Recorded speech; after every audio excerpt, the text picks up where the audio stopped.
Today's workout is called vegan, nobody's favorite diet.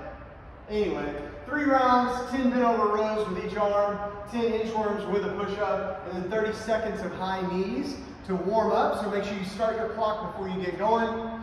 You're going to 10 bent over rows, so just have that dumbbell ready at hand. You're basically going to go from the full extension of the arm all the way back to the chest. You can do a bent over row like this. You can do a lawnmower row. It doesn't really matter. We're just trying to engage those lats a little bit and biceps to get them warmed up. Then you have 10 inchworms with a push-up. For these, we just want to get a wide stance. Reach back behind the heels to the ground. Walk out on the hands. Get your push-up.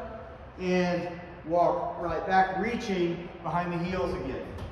30 seconds of high knees, so that at this point you're going to look at the clock and then have your hands out ready just to mark how high the knees are going.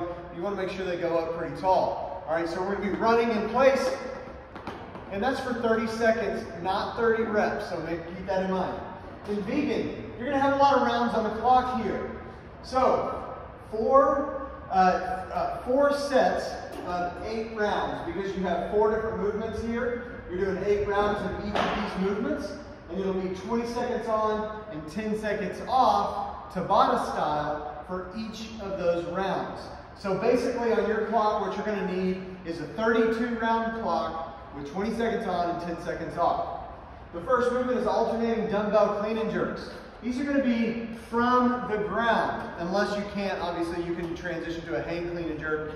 But you want to bring these off the ground up to the shoulder height and then push overhead. It can be a press or a jerk where you drop underneath it. Either way is fine. And alternate, hit the ground. You only need 1 dumbbell head to hit the ground at the time. Come up and jerk overhead. Then, after 8 rounds of that, you go to the next movement. Ring rows or jumping pull-ups.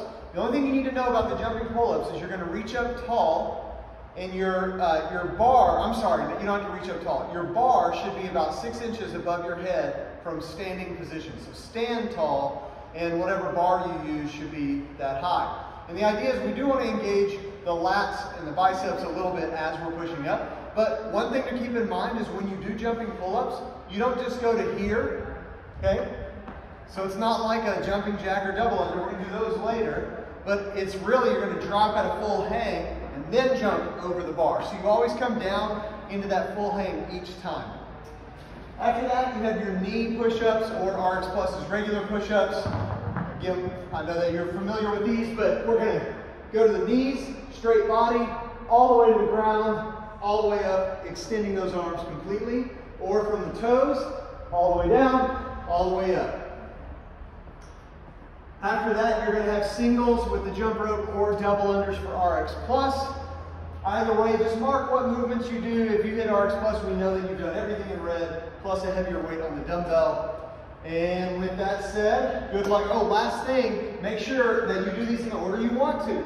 You do not have to go from top to bottom. Obviously, since you're doing this at home, you're not sharing equipment, and you can. But you do not have to. So if you want to do your double unders first, and that's a better warm-up for you. If you want to do jumping pull-ups first, because it's a better warm-up, something like that, no big deal. Any order, but every round you have to stick with that movement for all 8 rounds before you move to another movement for a different set. All right, have fun.